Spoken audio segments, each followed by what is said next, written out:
Okay, moving on. The book that I'll be referencing on my today's lesson is Shatter's Top Class Geography Grade 12 Learners book. Okay, without wasting time, the definition of the concept settlement is defined as the group of people with buildings and communication links that function together as a single connected system. So when you talk about the settlement, settlement is not only about just the buildings, and also it's not only about people, and also it's not only about communication links, but it's a system. It's a combination of the three. So there must be people, there must be buildings, and also there must be communication links functioning together as a single unit for us to get a settlement. Moving on, there are two concepts that are involved when we talk about settlement geography. We have site, which is defined as the actual place or the actual piece of land in which a settlement is built. So you're familiar with this term because you usually hear your parents saying they want to purchase or to buy a site.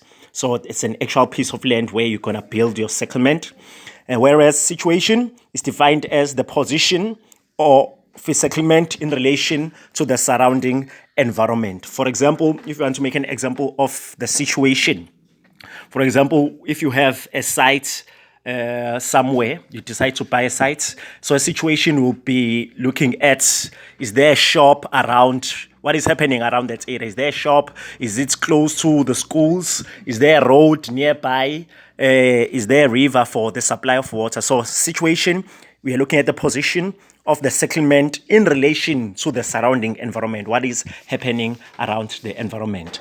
So we have two types of settlements. We have the rural settlement and we have the urban settlement. And I know that you covered this topic in grade 8 when you were doing the urbanization. So in grade 12, this is how we're gonna classify the settlement. We're gonna use 4 classifications. We're gonna use size, function, complexity, and pattern. In terms of size, starting with the rural settlement, we have 3 types of settlements in terms of size. We have an isolated farmstead, which can be maybe 1 house or 2 houses. We have a hamlet, maybe it's plus or minus 10 houses. And then lastly, we have a village, which is the largest rural settlement. So in terms of classifying a rural settlement, we use the number of buildings to classify whether it's an isolated farmstead, a hamlet, or a village. Moving to urban settlements. So we do not use the number of houses as we did in the rural settlement, but we use the number of people to classify the urban settlements. So the smallest size with people of about 3,000, we have a small town, followed by the large town, which have 130,000 people, followed by the city with about 750,000 people. And then lastly, we have a metropolis that has about 3.5 million people. So to make examples in a South African context, a metropolis can be your Durban, a city can be Pietermaritzburg or Empangeni. A large town can be Umlazi. And then a small town can be like Winkelspruit, Folweni. Yeah, I think those are good examples of the small town. Okay, moving on. We classify the settlement in terms of function. So function refers to the main purpose of the settlement.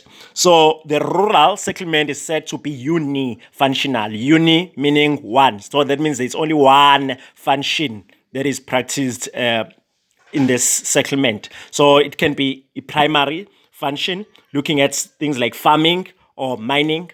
Whereas when you go to the urban settlement, we use the concept multi-functional, meaning there are many functions that are involved in this settlement.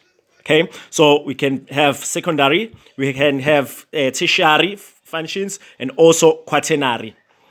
Moving on, the third classification is complexity. So when you talk about complexity, we're looking at infrastructure and also facilities. So for rural settlement, we say the complexity is simple. Simple meaning maybe there's only one post office, maybe there's no hospital, there's just one main road, and most of the roads are organic. And then complex infrastructure falls under urban settlement. Complex meaning maybe we have a variety of shops for food, for clothes, for furniture. We have variety of the hospitals, health care services.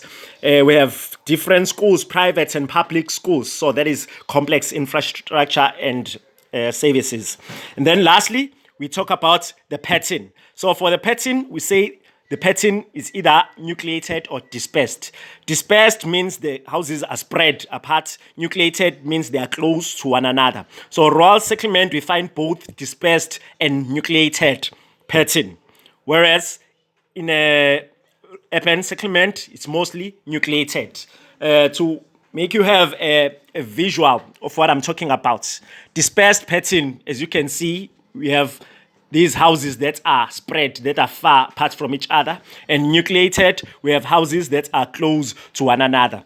If you take back and think, there was a telecom adverts long time ago where they were advertising the telecom network. There was a man who used to greet his neighbor and say, "Molo mhlobo wami," and he used to shout to show that they were at a distance. So rural settlements, they are far apart from each other. Okay, so that is a pattern. So when we classify settlements, we use these four classifications. We use size, function, complexity, and pattern. And then finally, for today's lesson, we're going to be moving at the factors that affect site and situation. So the first factor that we're going to be covering is a word point site. Before I go there, when you talk about factors affecting the choice of sites, we are talking about those factors that will determine or that will affect your choice whether you want to buy that piece of land or not. So the first factor is word point site. So as the name suggests, word point site, it means this site is found in an area where water is scarce and people live close to the water source. So this can be an example of this can be a desert, like in Egypt. 80% of Egypt is a desert. And the main source of water is the Nile River, which is an exotic river, which comes somewhere else. So most people would want to be close to this river for the easy access of water. So that's a word point site. Dry point settlement is found in an area of abundant water supply, but too much water may be a threat. Okay, so in this area, the situation, there is abundance of water, but to be safe from water, to be safe from floods, you have to build in a high-lying area above the flood line. Okay, moving on, we have a nodal point, which is found at an intersection of routes. Okay, for example, we can look at DR, we can look at Standerton, where most of the national roads are converging. So it's good to build your settlement in that kind of environment because, for example, it's easy to find transport if you're at a nodal point.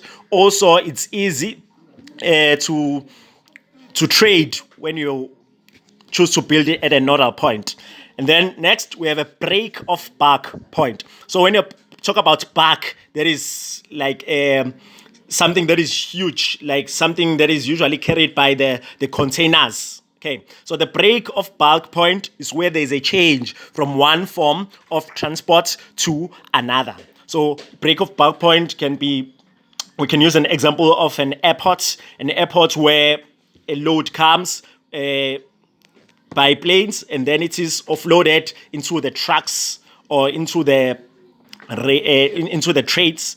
Also, it can be a harbor where the load may or the cargo may come through ships, and then it can be offloaded into the trains or it can be offloaded to the trucks. Okay, bridging point.